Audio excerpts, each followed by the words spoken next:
Vendredi 28 février 2026, l'autrice toulousaine et éditrice indépendante Anne Terral était invitée à la librairie Ombre Blanche autour de la parution aux éditions Verticales de son livre « Où vif ?»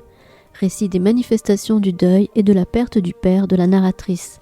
La rencontre était animée par Jean-Antoine Loiseau.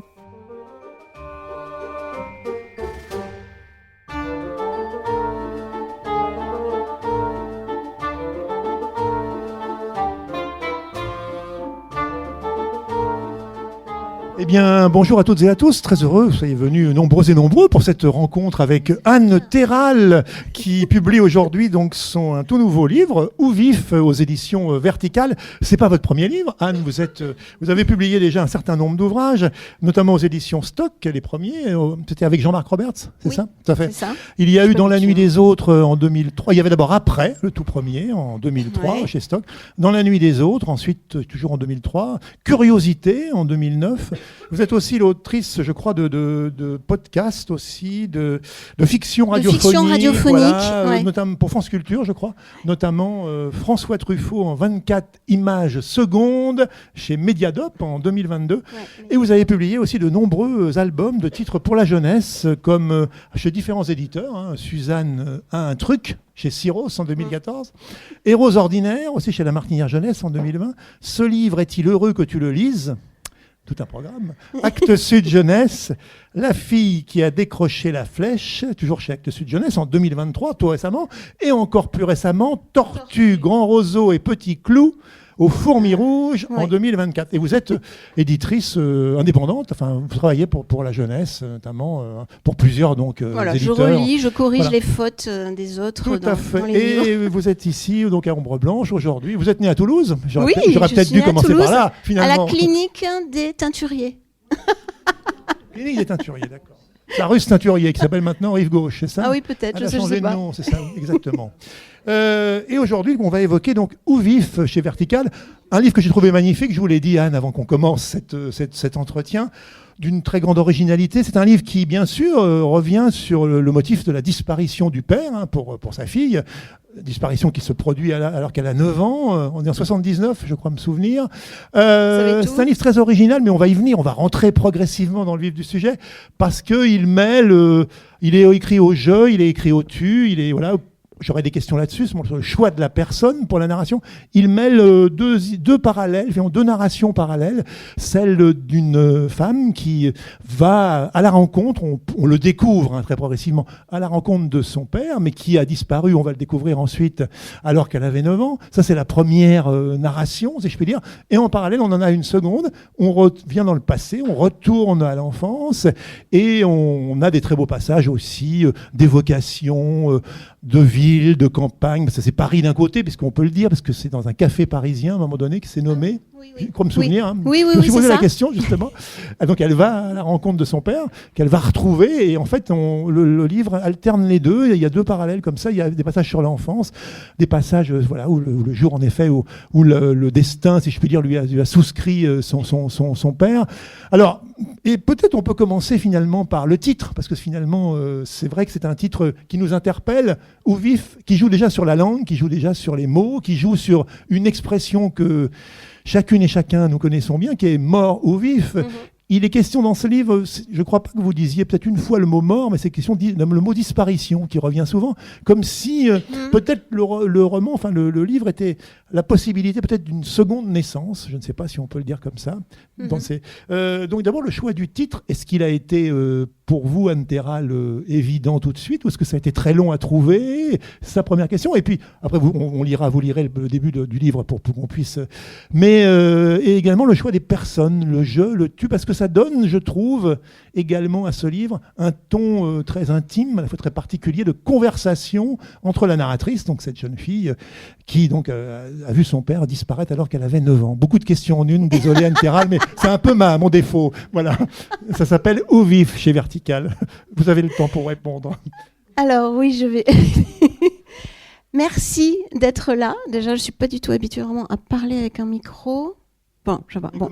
Merci, vraiment, merci à Ombre Blanche, merci pour cette invitation, merci Jean-Antoine.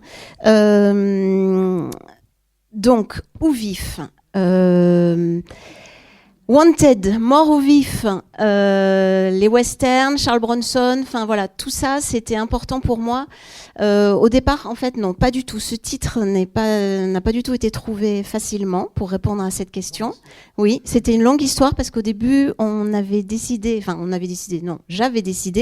je m'étais dit, tiens, j'avais soumis le manuscrit aux éditions Verticales en notant 403. J'avais envie que le titre soit 403. Bon, mais tout en ayant bien conscience que c'était un peu particulier. Et Vertical, assez vite, ils m'ont dit oh non, 403, on va confondre avec les folios en bas, les numéros de page. Ça l'embêtait qu'il y ait marqué 403 tout le temps, 403, 403. Enfin, bon.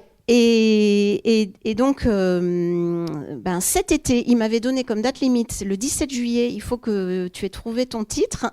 Et j'avais toujours pas trouvé. Et tout d'un coup, cette idée m'est venue. Et pour moi, elle était finalement parfaite, entre guillemets, même si c'est un titre un peu difficile au départ, mais elle correspondait tellement bien ensuite à cette alternance entre l'évocation du passé et l'évocation de la vie et de la joie et un certain rythme aussi, ce ou vif. Pour moi, comment dire, quand on parlait de cette alternance, j'ai commencé par écrire ce texte d'abord sur une temporalité assez longue dans l'enfance, dans le passé, sur cette enfant, cette narratrice qui perd son père, et donc dans le passé et dans une temporalité en effet plus lente, etc. Et ça n'allait pas. Je bloquais, je n'arrivais pas. J'écrivais en effet les souvenirs, etc. Mais ça ne correspondait pas à ce que je souhaitais faire. Et j'ai mis du temps à trouver tout d'un coup cette idée de la joie, cette idée de faire revivre ce père, cette idée de donner un rendez-vous un peu comme ça particulier dans un café à un moment donné. Et là, tout d'un coup, j'ai trouvé le rythme, j'ai trouvé cette idée aussi de chant versifié, un peu comme ça, de couper je vais lire un passage ensuite. Et en fait, à partir de là, j'ai vraiment réussi à écrire parce qu'il me fallait comme une sorte de contrepoint, de deuxième ligne mélodique. Il me fallait ça, assez rythmé, assez rapide et assez vif et emporté, enfin intense, pour pouvoir finalement contrebalancer avec les parties du passé. Et à partir du moment où j'avais trouvé cette idée, cette joie, dans ma tête, je l'appelais la joie, c'était beaucoup plus facile d'écrire le reste et ça y est, j'avais trouvé ma forme. Mais j'ai mis du temps à trouver cette forme. Et je vous propose de lire le début. C'est le tout début du livre. Alors, je lis avec le micro. Non, merci. Non, ça va aller. Alors, déjà, dans l'agenda, je veux marquer d'une croix ce jour. Marquer d'une croix ce jour où mes orteils, pieds, mollets, cuisses, toutes jambes avancent plus vite que ma volonté. C'est juste insensé. Ce jour où dans la ville du matin, je m'étonne d'entendre résonner mes pas sur le trottoir à un rythme aussi précipité. Les entends-tu de ton côté ? Dans l'agenda, marqué d'une croix ce jour où je marche sans m'arrêter un seul instant, poussée par une hâte qui me dépasse, conduite par cela même que j'ignore encore. Et par les rues, me voici qui m'étonne aussi de voir se déployer ma robe rouge, d'un rouge cerise que je ne connais pas. Toi, bien sûr, tu ne le connais pas davantage. Impossible de souffler, de ralentir, de freiner ce qui m'entraîne. Le corps s'emballe ici car il s'agit de suivre le mouvement du cœur, un mouvement inédit. À ma droite, l'asphalte et son roulis, l'agitation, ce tempo sonore des autres au commencement d'une journée très ordinaire et encore très estivale, presque la fin du mois d'août. À ma gauche, ça palpite, se trouble, se déroute. Seules mes jambes sont en action, seules mes jambes savent où elles vont. Ne rien entendre, ne rien voir, continuer simplement d'avancer. Dans l'agenda, marqué d'une croix ce jour, le jour de l'inconcevable joie. Je marche vite alors que rien ne presse. C'est à cause de toi et de ce qui nous arrive, à cause de ce qui dépasse l'entendement et ne peut être nommé. Puisqu'il n'y a pas de mots pour ça, tu le sais aussi bien que moi. Suis-je en train de devenir folle ? Regarde, je porte des chaussures que je n'ai encore jamais portées. Vont peut-être me faire mal ces chaussures, me blesser. C'est un risque, je le prends. Et puis cette robe, elle non plus je ne l'ai jamais mise, robe rouge légère qui me suit de près. N'est-elle pas trop voyante cette couleur, trop éclatante ? Mais parmi la foule, il est hors de question que tu ne me distingues pas d'entre les vivants. Hors de question qu'une nouvelle fois, on puisse se manquer. Pas vrai ? Ce serait tellement idiot, la pire connerie qui soit. Se manquer. Alors quoi de plus pertinent pour que tu me repères de loin ? À la vue de ce rouge-là, on se retourne, on s'interroge, on se lève, on s'approche. On ne peut que me remarquer. Je marche vite car tout me presse. Je n'ai jamais vécu une chose pareille. C'est très juste ce que je vous écoutais, vous parliez en effet de ce double, à la fois ce rythme-là, on est pris dans une sorte de course un peu de... Voilà, et en même temps, il y a après ces passages qui vont venir après en contrepoint, en effet, qui vont prendre le temps de se poser, voilà, peut-être d'être plus dans le ressenti, l'observation, voilà, le ressenti, voilà. C'est vrai que c'est deux. Et alors le jeu, le tu, oui. Le choix, c'est une question que je vous posais aussi, oui. Alors le jeu et le tu, ça paraît tout bête. Ce texte est écrit au jeu et il y a de temps en temps ces adresses au tu. Bon, ça paraît vraiment tout bête. Mais j'ai mis un temps fou à trouver, c'est ça. C'est-à-dire que j'avais d'abord écrit tout le texte, je l'ai écrit au L, au il, etc. Enfin, parce que je voulais mettre de la distance, parce que ça me semblait important de mettre de la distance et de me dire bon, voilà, c'est trop personnel, c'est trop intime. Voilà, tu vas mettre de la distance, bon. Et en fait, non, c'est à un moment donné, je pense qu'il y a un moment où il faut se dire bon, allez, on y va. Enfin, je me suis dit allez, non, c'est personnel. Je vais dire je vais oser dire je, puisque c'est pas forcément évident.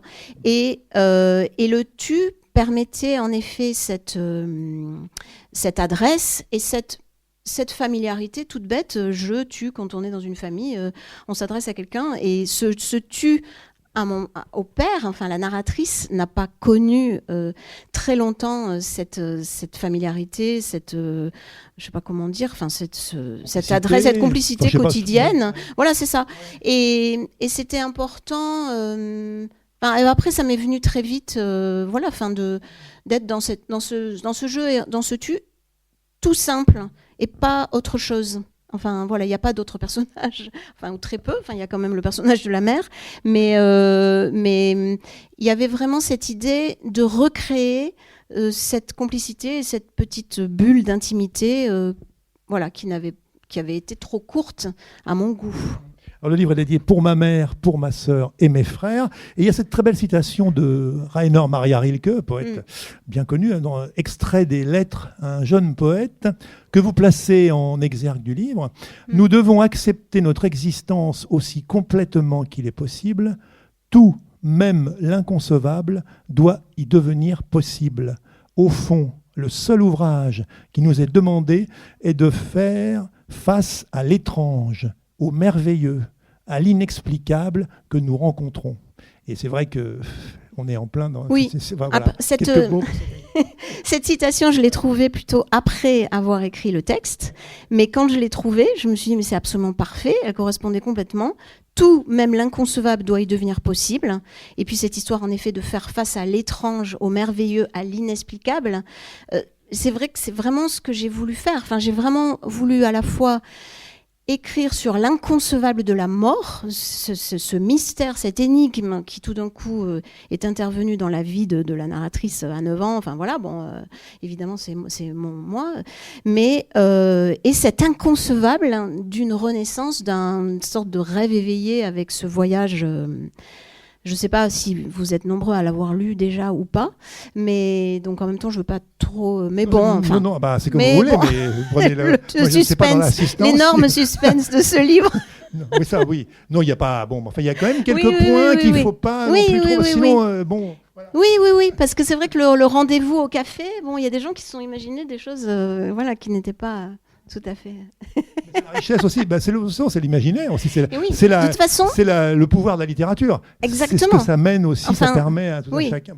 Voilà. Non, mais c'est ça. Non, mais c'est exactement ce qui s'est passé pour moi. C'est-à-dire, tout d'un coup, je me suis dit, mais je vais tout simplement utiliser la toute-puissance de la littérature. Enfin, face à la mort, finalement, c'est la puissance de l'imaginaire, enfin, qui peut nous permettre de tromper la mort d'une certaine façon. Et donc, c'est pour ça que c'était un peu comme un cadeau. Quand j'ai tout d'un coup eu cette idée, puisque cette idée, donc, comme j'expliquais, je ne l'ai pas eue tout de suite. Quand tout d'un coup j'ai eu cette idée de la joie et de ce voyage inédit et inouï, complètement inconcevable, justement, comme on disait, à ce moment-là, tout a été plus facile. Et surtout, je me suis dit, mais voilà, enfin, si on écrit pour ça. Enfin, je veux dire, on écrit pour inventer, pour imaginer des choses qui n'ont jamais pu exister. Et là, c'était génial. C'était vraiment tout trouvé, quoi. Oui, c'est un livre en même temps, je sais pas, on en a un peu parlé avant, mais qui, bien qu'il y ait en effet au centre ce motif de la disparition du père, moi qui plutôt nous met dans une... Vous parlez du jour de l'inconcevable joie, je crois que c'est ça. Oui. Bon, c'est vrai que ça, cette possibilité finalement de retrouver son père, de mieux le connaître, de passer du temps avec lui, il y a un côté très... Et puis c'est un texte qui s'inscrit dans une forme un peu de... Côté solaire, un peu, je trouve, il y a cette dimension de l'été. Là, vous avez parlé au début, fin septembre. Voilà, sa disparition arrive juste avant la rentrée des classes, ça c'est mentionné. Et il y a cette espèce de possibilité. C'est un texte sensuel aussi, c'est un texte qui joue sur les couleurs, la robe rouge, les sons, les odeurs. Alors, enfin, ouais. Bon, voilà. Ça, c'était important pour moi parce que, en fait, justement, face à la mort, face à cette catastrophe, enfin, il fallait... et c'était important pour moi dans le texte, il fallait trouver des éléments familiers. Enfin, il fallait s'appuyer sur les matières, les couleurs, les sensations, les objets. C'était très important pour moi d'évoquer des objets ou la robe rouge, c'est pas vraiment un objet, mais la loupe, il y a un essaim d'abeilles, il y a le chien noir, il y a un chien noir qui vient traverser le livre sur plusieurs, alors dans les deux parties, enfin dans les deux alternances, la 403 aussi, et parce que je pense vraiment que dans l'enfance, c'est une telle dévastation quand tout d'un coup, un parent meurt ou un être cher. Enfin, quand on a tout d'un coup ce mystère de la disparition, j'ai voulu vraiment montrer à quel point il reste les sensations, les matières, les couleurs, et la narratrice s'appuie vraiment là-dessus, comme on traverse une rivière et on s'appuie sur les rochers. Enfin, il fallait ça pour traverser comme ça le tumulte. Il fallait c'est important pour moi. Je pense que l'enfance pour moi a été très importante, enfin au sens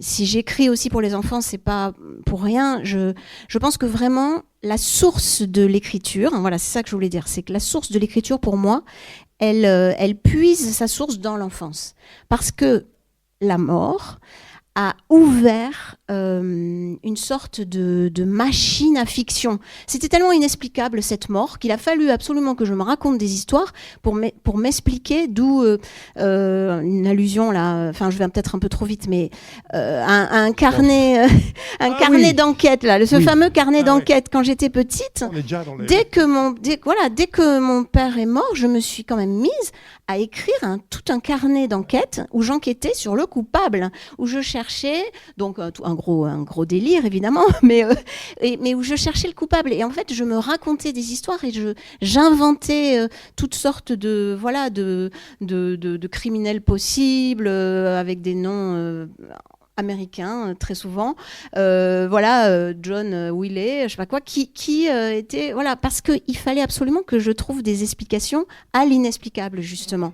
Et je pense vraiment que comme l'écriture est née pour moi à ce moment-là, vraiment, parce que je me souviens, puis j'écrivais des petits textes et tout ça, elle est empreinte, mon écriture est restée, je pense, empreinte, pour revenir à ce que vous disiez, de toutes ces sensations très importantes, puisque c'est là-dessus, je pense que voilà, mon enfance s'est construite beaucoup sur la sensorialité du monde.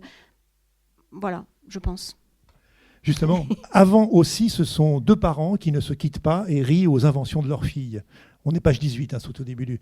Deux parents qui souvent se rapprochent l'un de l'autre au milieu de la cuisine, s'embrassent sur fond de carreaux orange avec plaques électriques, hottes et fours encastrables, sorbetières et robots ménagers triple lame. Et alors le chien noir se met à hurler. Tu dis qu'il est jaloux. Entre vous deux, je me glisse, noue mes bras autour de tes hanches, puis autour de celles de ma mère, ta femme. Serre fort, voudrais me hisser au niveau de vos visages. L'animal redouble de hurlements. Je ne comprends rien à ça. Et pour qu'il se calme, tu t'accroupis et longtemps le caresses. J'ai 5 ans, 7 ans, bientôt 9. Il y a aussi dehors et sous les arbres les longues tables en bois, déplacées selon l'heure, la lumière, le nombre d'invités. Ratisser avant leur arrivée, ôter les cailloux de la pelouse, arracher le chien-dent, balancer les aiguilles de pin dans la haie. Se préparent des jus à base de poudre acide, goût orange, du muscat, des saucisses grillées, des poivrons à l'huile, du fronton. Ils parleront jusque tard. Une sœur et 2 frères aussi, tous bien plus âgés que moi.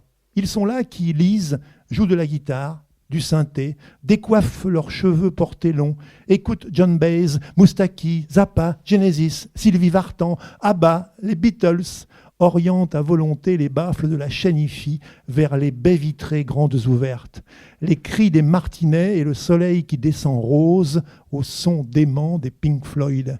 En plus, la musique, elle a une importance, elle revient elle a déjà une importance dans la musicalité de vos phrases, si je puis dire, Anne Terral, parce que je trouve qu'il y a quelque part chez vous, aussi bien dans les passages de poésie, on va dire plus de poésie un peu libre, je trouve qu'il y a ça vous vient peut-être comme ça, naturellement, mais il y a un travail sur sur justement le rythme, la musicalité, on a envie de vous lire à voix haute, quoi. C'est vrai que c'est... Oui.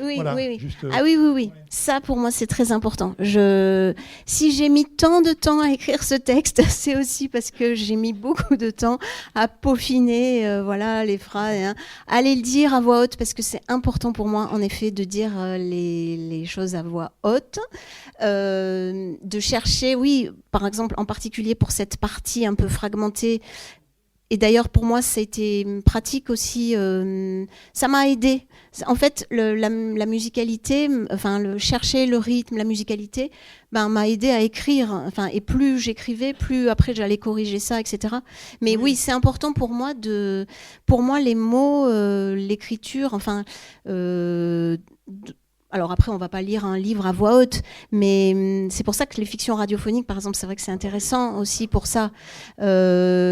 Ça, c'est très important. Je passe à autre chose, mais quand j'avais écrit le livre sur Truffaut, je me rappelle qu'il était important que les comédiens puissent prononcer les mots de manière aisée. Et donc, je répétais. Et voilà, alors après, c'est plus ou moins... peut-être qu'on peut trouver que c'est... trop travaillé certaines fois, je sais pas, mais ça fait partie du jeu et de l'amusement aussi. Moi, c'est vrai que j'aime bien m'amuser à écrire. C'est une joie et voilà. C'est pas du tout trop travaillé. Ça, c'est mon point de vue de lecteur. Oui. Alors, ce qui est intéressant, c'est bien, parce que je sais pas, pour celles et ceux qui ne l'auraient pas lu, c'est en effet, il y a ces passages, peut-être en effet plus de poésie, je sais pas comment les appeler, parce que elle va aller à la rencontre, on peut penser, de son père. Mais même, ça se voit sur la disposition même. Tel que c'est aussi disposé dans le livre lui-même, avec des phrases un peu plus longues, des phrases plus courtes, on va à la ligne. Bon, il y a ce travail sur le rythme aussi qui fonctionne en parallèle avec on va dire des passages peut-être plus classiquement, on va dire, j'emploie le mot classique, de narration, avec des passages aussi entre crochets. Parfois, quel est le sens de ces passages entre crochets qui arrivent parfois? Alors, il y a quelques phrases entre crochets. Tiens, est-ce que je lirais pas le passage dont on parlait là, le pare-brise? Je vais lire un autre petit passage. De toute façon, j'ai noté, c'est 2 minutes. Je vais lire un autre passage. Mais donc, il y a quelques phrases entre crochets. Je vais vous lire le passage et puis après, on en parlera. Vous voulez situer le contexte ou on va directement? Ça va? Oui. Non, c'est bon, d'accord. Oui, non. Comme ça. Non. Donc là, je lis, en effet, un passage plus en prose classique, mais qui est au début du livre. Ce qui s'est passé ensuite, ça, tu le sais. Quelque part un impact, en une seconde des lignes de fracture. Quelque part un impact et un piège, celui d'une toile, araignée ou réseau électrique qui se déploie soudain à la surface et fragmente tout. Magnifique ces lignes, tu te souviens ? On n'avait jamais vu ça. Au-delà, le paysage en morceaux. Dans l'habitacle, ça vole, multiples débris de verre, pluie insolite qui vient consteller les vêtements de chaque passager. Lancé de paillettes en strass, un truc brillant, totalement improbable, ne peut être que trompeur. Pas plus gros qu'une canine de chien-loup, ce caillou. Mais quand l'énorme camion roulant en sens inverse l'a projeté vers la 403, il n'a pas craint de pulvériser le pare-brise, de l'éclater sous la morsure. Ce qui s'est passé ensuite, d'un coup, il y a mon chewing-gum qui disparaît. Et sur la banquette arrière, mon corps bascule vers la gauche, tandis que je protège ma tête avec mes bras. Un bon réflexe, me fera-t-on remarquer par la suite. Sur des cuisses nues, celle d'une jeune fille, grande adolescente de 17 ans en robe courte, je la connais à peine, elle doit rejoindre les cheftaines du camp de Jeannette vers lequel nous roulons en ce début d'après-midi, me voilà précipitée. Cuisses blondes, parfum lilas, senteur écœurante de crème dépilatoire, un parfum qui me surprend et me suffoque, plus intense que la peur. C'est donc ça, l'odeur de l'adolescence ? Je ne sais plus si j'ai envie ou pas de grandir. Un choc, coup de frein brutal et cette absence de visibilité. Le conducteur se gare sur le bas-côté, sonné. Avec lenteur, s'extrait de son siège. À travers les minuscules particules de verre à effet de prisme, son visage mat et déformé. Ce conducteur, c'est toi. Cosmonaute sur une nouvelle planète, tu te déplaces au ralenti. Tu fais le tour de ta 403, cette grosse Peugeot grise qu'affectionne aussi l'inspecteur Colombo et qui impressionne tout le monde. Tu ouvres à ta femme, puis à la jeune fille placée sous ta responsabilité, et enfin à ta fille. Soulagement, personne n'est blessé. Je vais peut-être passer un peu. L'air est doux en ce mois de septembre, il sent aussi le moisi. Dans le rétroviseur extérieur, tout se reflète. Sur mes avant-bras dénudés sont apparues de fines coupures. Je brille, je ris, m'étonne. Tremble aussi. Depuis le départ, je ne suis que ça, une boule de nerfs agitée. Cet incident ne fait qu'empirer mon état. Avec précaution au-dessus des herbes du fossé, chacun secoue son t-shirt, sa robe, sa chemise, ses cheveux, tous hérissés de bouts de verre. Les mouvements sont minutieux. Les fibres du coton retiennent les fragments. Je scrute le tissu, éliminer le moindre éclat, le moindre risque, le moindre danger. Je n'arrive pas à m'arrêter. Plus tard, ce geste anxieux, répété, dès la plus infime particule sur un vêtement que je porte. À tout prix, je retarde le moment. En contrebas de l'eau miroite, un étang que cernent des peupliers. Je te souris, tu achèves de faire tomber vers l'extérieur ce qui reste de pare-brise et à l'aide d'un chiffon, tu nettoies les sièges en cuir de la 403. Contre ce camionneur qui roulait bien trop vite au moment où il nous a croisés, contre cet incident barbant, cet après-midi perdu, tu pestes longtemps. Reste à trouver un garage qui soit ouvert le samedi. Nous ignorons alors, toi et moi, que cette journée fracassée est la dernière que nous vivons ensemble. Donc, voilà. Et donc cette dernière phrase est en crochet. Justement, comment peut-on la caractériser ? Donc ça met... Oui, pour ces phrases, il n'y en a pas beaucoup. Il y en a 10 à peu près. Il y en avait plus au début, mais avec mon éditeur, on en a enlevé quelques-unes. C'était vraiment c'est le regard un peu omniscient de l'auteur, de l'autrice, aujourd'hui, là, en train d'écrire. Voilà. Et ça, en effet, c'est vrai qu'il y a ce qu'on en parlait, il y a 3 temporalités, en fait, dans ce livre. Il y a la temporalité du présent, la jeune femme qui marche, la jeune femme, elle a 49 ans, qui marche vers un rendez-vous dans un café. Il y a la temporalité de la narratrice de 9 ans à 24 ans dans le passé. Et il y a ces petites phrases entrecrochées qui sont en effet celles de Anne, aujourd'hui, écrivant. Et voilà, c'était intéressant pour moi de montrer ce recul-là, qui est le recul qui a été nécessaire pour écrire, en fait. Et cette image, parce que quand on découvre le texte, que moi, à un moment donné, on se dit, mais comme c'est un accident de voiture, c'est peut-être là que va se passer, qu'il va peut-être que le père va trouver une issue fatale. Bon. Mais peut-être cette image n'est-elle pas là un peu comme ce pare-brise qui s'éclate en mille, un peu comme une image qui resterait dans la mémoire peut-être de la jeune fille. Je sais pas, je la vois comme ça.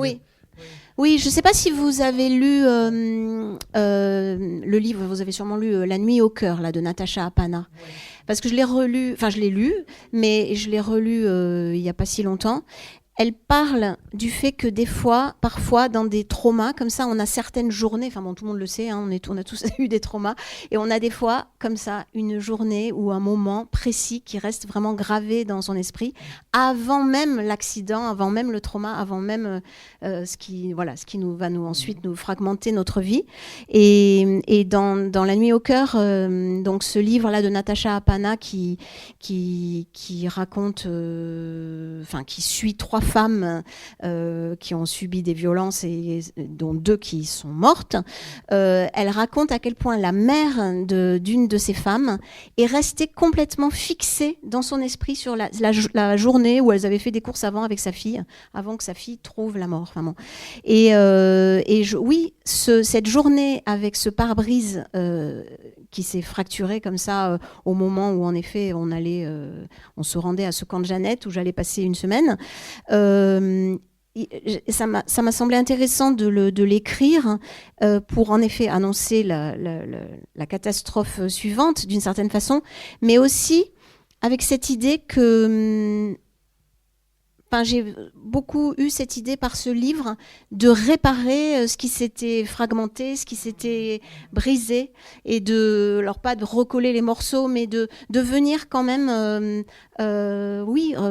réparer, parce que la littérature est une réparation, on le sait, de réparer ce qui avait été brisé. Et donc c'est vrai que ça me tenait à cœur de lire aussi ce passage qui était important pour moi. Ce livre de Maëlys de Kerangal, Réparer les vivants, aussi, j'y pense maintenant, pour dire, parce qu'au moment où vous en parlez, c'est vrai que ça me fait penser à Ah oui, d'accord. Et c'est vrai qu'il y a comme ça, il y a cette autre phrase entre crochets qui est vraiment là le moment où en effet la narratrice va être confrontée. En plus, c'est vrai qu'on lui cache les choses. Ça va être très très progressivement. On veut la. Pas consciemment. Donc entre crochets, oui, bien sûr. J'ignore alors que dehors le ciel va continuer d'être bleu, le soleil de taper fort, les oiseaux de voler, et c'est ce qui me rendra dingue, cet invariable là, quand tout aurait dû s'arrêter pile. Oui. Parce que c'est ça. Oui. C'est un peu plus loin, je crois. Pour dire parce qu'il y a. Et c'est vrai que ce livre, finalement, est aussi une confrontation. Est-ce que vous parliez d'avoir des carnets aussi qu'elle écrit à un moment donné. À un moment donné, il y a tous des passages aussi où avec sa meilleure amie, elle joue à la mort. Et quand il y a la maman qui arrive, du coup, tout d'un coup, elle sort. Il y a tout cet aspect, justement, d'appropriation des choses, à la fois de crainte et en même temps je ne sais pas comment l'expliquer, de fascination. Je ne sais pas. Ce texte-là, vraiment, votre livre aborde ces questions. Oui, c'est vrai que mon livre aborde la traversée du deuil, le processus du deuil, le choc, la sidération, qui est aussi avec cette idée ce pare-brise là aussi, le père qui s'arrête sur le bas-côté. Bon, il y avait un peu cette idée que tout d'un coup de choc, de sidération, et puis après ce déni énorme dans lequel la narratrice va être pendant à peu près 15 ans, et ensuite, et évidemment tous les jeux par lesquels en effet une enfant va essayer de marchander pour en particulier en effet jouer à la mort, va permettre à cet enfant sûrement de revivre, de vivre à sa façon ce que son père a vécu, mais de sûrement espérer que tout ça ne soit qu'un jeu. Oui, ce que je voulais dire, c'est que la traversée, le processus du deuil, oui, c'est une traversée extrêmement physique. Et ça, c'est pour ça aussi que mon livre est très traversé par les sens. Oui, corporel. Corps et les sens. Il y a vraiment, il y a des, à un moment donné vers la fin, des états seconds. Il y a des sidérations. Il y a des rappels, des états seconds second de conscience un peu comme ça différent. Enfin, et ça, je m'en suis rendu compte aussi en écrivant le livre. Évidemment, écrire ce livre m'a pris à peu près 10 ans, même plus, pratiquement autant que le temps du déni de l'enfant, enfin de moi, de 9 ans à 24 ans. Parce que c'était très éprouvant, évidemment, de retraverser tout ça, de repasser par tout ça, et de se rendre compte, enfin, c'est pour ça que je disais que oui, la littérature est une réparation, parce que écrire ce livre, c'est évident, m'a aidé à retraverser aussi toutes les étapes du deuil, mais de manière beaucoup plus consciente, et de me rendre compte de plein de choses, enfin, et c'est pour ça que ça a été si long pour moi d'écrire ce texte. Parce que mon premier roman, il était aussi sur la mort du père, mais dans une fiction complètement inventée, avec pas du tout les circonstances, rien à voir. Enfin, c'était une fiction complètement... Enfin, rien à voir. Ça évoquait quand même le deuil, etc. Mais quand même, tout était inventé, imaginé. Alors que là, c'est pour ça que je disais que... Oui, quand j'ai pris le risque, entre guillemets, de dire « je » et de dire « tu », parce que ça me semblait important, mais c'était aussi une prise de risque pour moi d'aller dans l'intimité, alors que c'est pas forcément évident. Et finalement, ça a été éprouvant et ça m'a pris du temps. Oui, mais c'est compréhensible. Voilà. Et c'est vrai que c'est aussi un livre. Il y a beaucoup de gens qui me demandent, mais pourquoi tu n'as toujours pas écrit ton prochain livre? En fait, oui, parce que je pense à un truc là, au-delà du comment dire, du centre du texte, qui est en effet la disparition de ce père pour la narratrice. C'est aussi un livre qui aborde énormément de questions relationnelles aussi, sur le silence, sur les rapports aussi, sur parfois les parents en l'occurrence la mère qui... Parce que voilà, il ne veut pas vous dire les choses, les causes de la mort, le fait qu'aussi cette narratrice, à un moment donné, est mutique, enfin, elle est totalement fermée. Elle ne veut rien savoir. Elle ne veut rien savoir à la fois. C'est la faute de personne, elle ne veut rien savoir. Évidemment, ça inquiète son entourage aussi, ce qui est compréhensible. Enfin bon, on est un peu... Donc c'est un livre c'est un livre sur le passage de l'adolescence aussi. Finalement, ça touche à... énormément. C'est une richesse et d'une densité. Voilà. Enfin, j'avais déjà pensé, mais là, en vous écoutant parler, je me dis, voilà. Et ça, c'était quelque chose que vous avez un petit peu, j'ai envie de dire, au fur et à mesure de l'écriture, où vous aviez un peu une idée, une structure, enfin quelque chose. Non, mais justement, oui, pas tant que ça. Enfin, je veux dire, je l'avais et j'avais l'idée que j'allais repasser par tous ces âges-là, mais j'ai mis du temps à trouver comment le faire et est-ce que je le fais. C'est marrant. Hier, je relisais un passage de Laurent Mauvigné, qui évoque, un livre où il évoque comment il écrit. Ça s'appelle Les motifs de Laurent Mauvigné. Et là, dans ce texte-là, il parle de Pérec. J'en parle parce que j'ai un ami qui est spécialiste de Pérec dans la salle. Et Pérec, dans Je suis né, il évoque cette histoire de saut en parachute. Le fait qu'à un moment donné, on est devant la porte, on est embarqué dans l'avion et il va falloir sauter et tout le monde saute et en même temps il va falloir y aller et ça m'a marqué et je me suis dit et alors après il expliquait qu'il y avait des livres dans lesquels les gens n'avaient pas qui avaient fini leur livre mais qui ne s'étaient pas risqués à y mettre d'eux-mêmes ou à y... Enfin, comment dire, vous voyez ce que je veux dire? Enfin, voilà, des livres, finalement plus tranquilles. Enfin, et là, voilà, et c'est ce qui m'intéresse dans la littérature. Enfin, je sais pas, j'espère que j'écrirai un autre texte, mais finalement, là, j'ai donné beaucoup pour moi. Il y a une espèce d'énergie et qui fait que j'espère que je vais réussir à de nouveau écrire quelque chose qui soit à la fois, qui puisse être intéressant pour les lecteurs, mais qui m'intéresse aussi. C'est-à-dire, je sais qu'à un moment donné, je me suis dit, faut pas qu'on s'ennuie. C'est pour ça que d'ailleurs j'ai aussi trouvé cette idée de cette partie versifiée sur l'avancée en rythme de cette femme vers le rendez-vous dans le café, parce que il y avait la nécessité de donner du rythme pour qu'on ne s'ennuie pas et pour que moi je ne m'ennuie pas non plus. Parce qu'en fait, on écrit d'abord pour soi, d'une certaine façon, mine de rien. Oui, c'est vrai. Oui. Au départ, si on s'ennuie soi-même, c'est peut-être pas un très bon signe. C'est très important. Pour moi, c'est très important. C'est très important parce qu'il y a des livres dans lesquels on s'ennuie et en fait, on comprend que l'auteur lui-même a dû s'ennuyer. Mais c'est vrai que c'est aussi, moi je l'ai lu un peu comme un livre aussi sur, entre autres, peut-être le point de bascule, enfin le point de passage. Vous, bien sûr, vous évoquez l'adolescence, la narratrice évoque jusqu'à 24 ans, je crois que c'est ça, oui.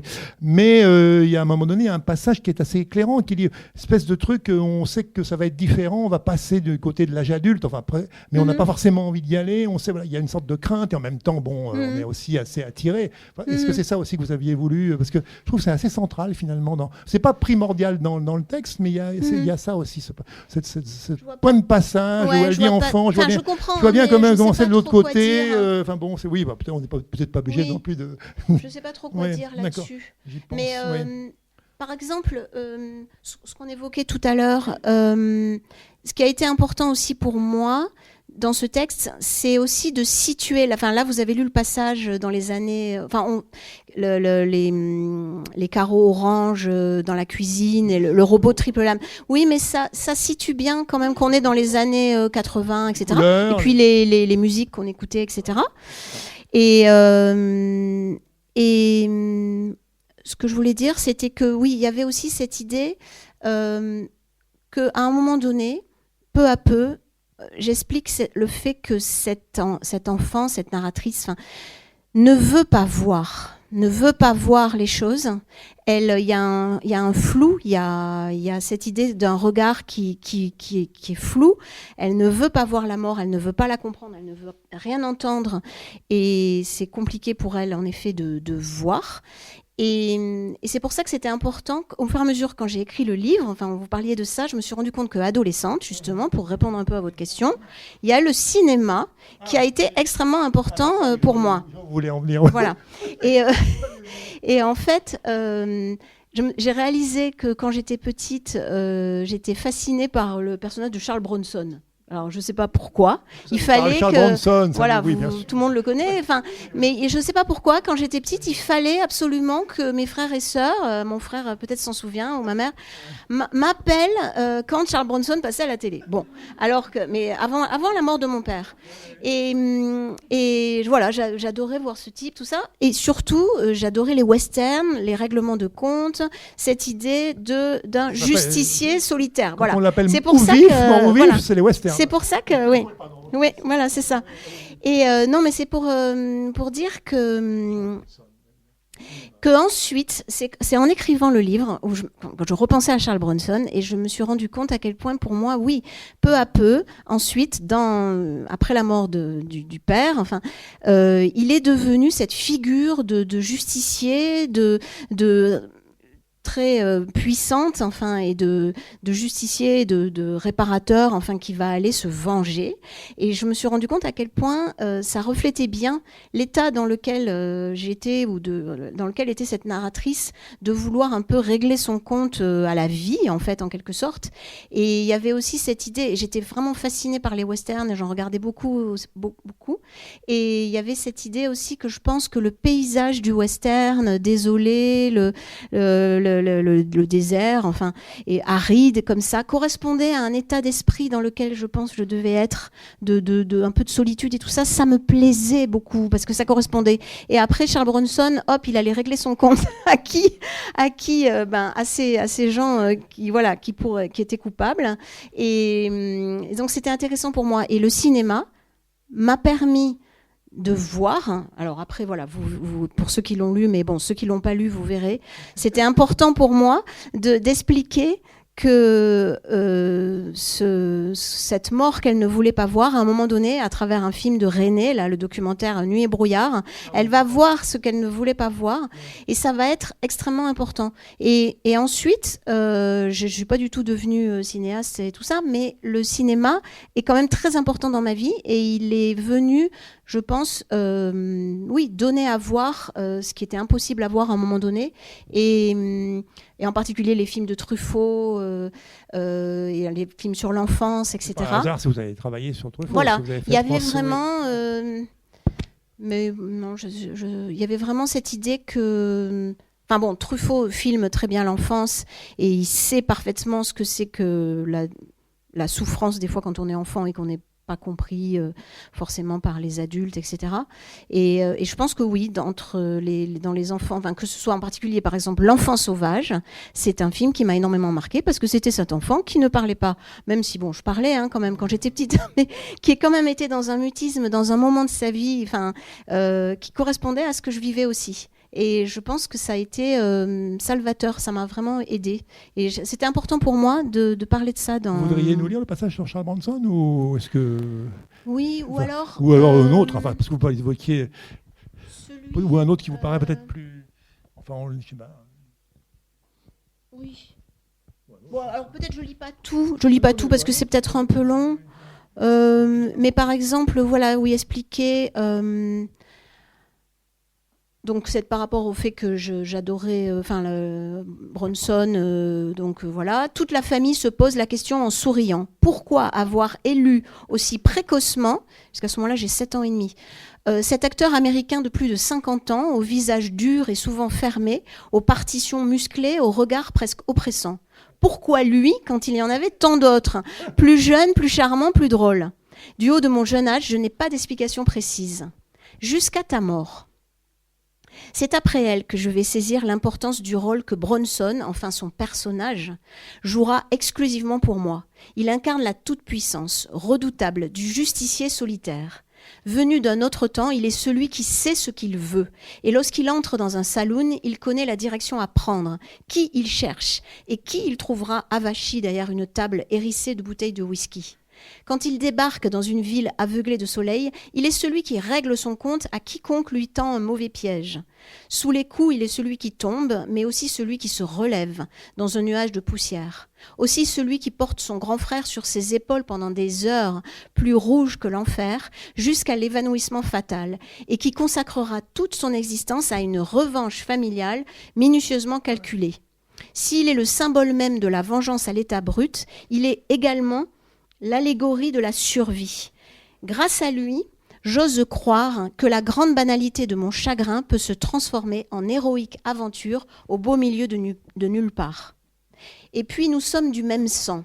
Bronson a une tête d'Indien, un Indien venu de Mongolie, comme moi, selon ma mythologie personnelle. Et comme moi, il a un harmonica, un honneur argenté, bien brillant, qui lance des étincelles sous l'œil de la caméra. Le mien, rangé dans son étui en carton vert, est planqué dans le 3e tiroir de la commode de ma chambre. Cet harmonica, tu vois, je le garde précieusement depuis que tu n'es plus là. Je le garde pour les années difficiles qui ne manqueront pas de suivre, pour les jours de tourmente où résister sera mon urgence, pour cet instant où sonnera l'heure de rendre à mon tour l'appareil. Et je me jure de tenir debout le plus longtemps possible, tout en jouant, sans faillir, ma mélodie entêtée. Voilà.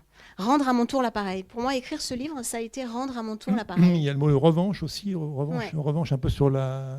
Est-ce que ça, c'est aussi quelque chose qui... J'avais pensé au titre revanche, je me souviens, puis après, non, les éditeurs m'ont dit non, parce que ça...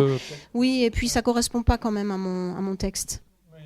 Mais c'est vrai que c'est un texte aussi qui rend... Enfin, vous parliez de l'inconcevable joie au départ, mais c'est vrai que ça rend aussi... C'est un texte positif, c'est un texte d'énergie, notamment dans tous les passages, justement, espèce de... Alors, je sais pas, peut-être pas trop en dire non plus, parce que ça, je suis en train de me dire, peut-être que... Non, j'en sais rien, parce que... C'est bon, enfin... Non, mais... Oui, on divulgue pas un suspense non plus. Oui. Mais il y a cet aspect... Moi, ce que je trouve très touchant, c'est un moment d'un passage où elle dit, voilà, parce qu'elle n'a pas pu vivre avec son père, parce qu'il est décédé, elle avait 9 ans. Voilà. Et donc, ce côté, au cours du rendez-vous, qui est dans le domaine totalement, le pouvoir de la littérature. Donc, elle retrouve son père. Et là, elle va pouvoir vivre des choses qui, bien sûr, on est tous pris par des trucs dans la vie, on n'a pas le temps. Donc, voilà, une vraie communication, parler, vivre des choses avec la personne. Bon, il y a ça au cœur du livre. Le bonheur de se retrouver ensemble, de discuter, de c'était voyager. Vraiment, C'était vraiment l'idée, m'offrir ce que je n'avais pas vécu.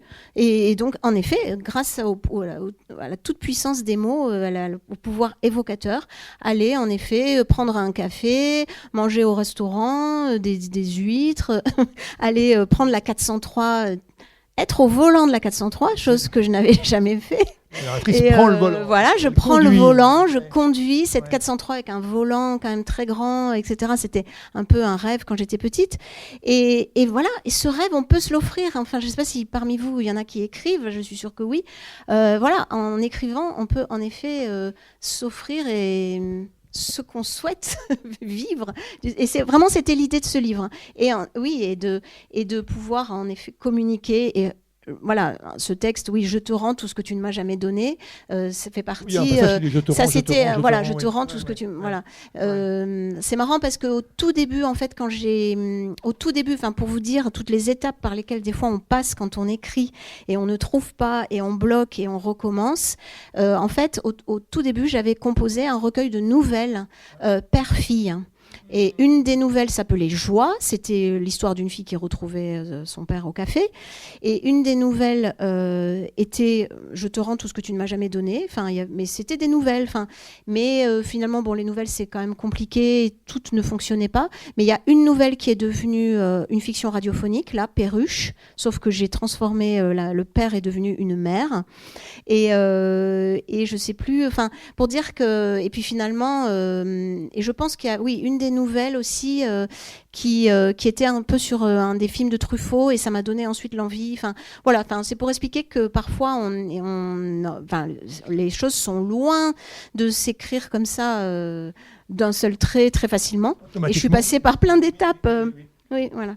C'est un texte aussi. Alors, oui, c'est vrai que vous parliez éventuellement que ça aurait pu être des nouvelles, mais il y a un petit côté chant aussi, je trouve. Je sais pas, un peu, il y a comme des passages. Je parlais de poésie, mais c'est aussi parfois un peu comme quelque chose, une musicale. Je parlais de musicalité tout à l'heure, mais il y a la poésie est présente aussi à travers, à un moment donné, une référence au passage, mais c'est toujours très subtil, c'est pas du tout appuyé. Apollinaire, Soleil coupé, qui est dans Zone, dans ce poème d'Apollinaire.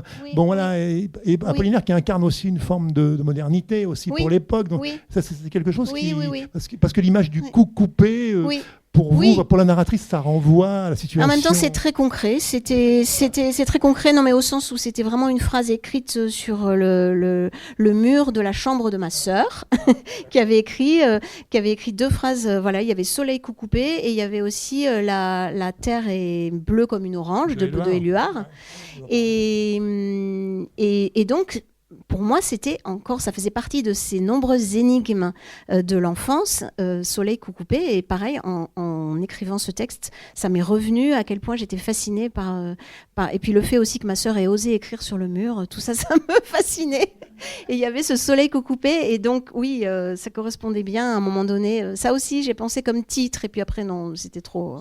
C'était compliqué. Et à un moment donné, ça donne « Toi et moi, nous n'avons jamais pris un seul café ensemble. Toi et moi, jamais mangé au restaurant tête à tête. Jamais été nulle part pour tranquillement discuter du passé familier et de l'avenir encore aveugle. Toi et moi, nous avons eu si peu le temps de parler du sol présent et de ce qui arrive autour en pêle-mêle. Depuis le mystérieux sifflet à ultrasons pour convoquer le chien noir jusqu'au trou de taupe et au cocon des vers à soie sur le mûrier. Tu te souviens ?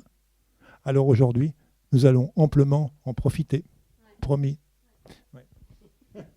Je dirais que c'est un livre qu'on lit en un seul souffle. Vous avez un nom de vent, puisque le terral, c'est un vent. C'est un vent, un vent qui vient de la terre et qui va vers le large. C'est vrai. Donc je me dis, c'est vrai que c'est un livre qu'on prend et qu'on se laisse. Voilà. Oui. Beaucoup de personnes m'ont dit ça. Oui, c'est le contraire du Mistral. C'est le contraire. Mais alors, c'est un vent qui a disparu, par contre. Oui, voilà. Mais bon, écoutez, la famille terrale est là. Voilà, justement. Ce n'est pas un mot qui a disparu, puisque vous portez. Voilà. Avez-vous une autre question ? Ou sinon, on passe au moment des dédicaces. Oui, merci en tout cas. Merci beaucoup de votre attention. Merci beaucoup, Anne-Terral. Merci à vous. Merci. Merci à vous.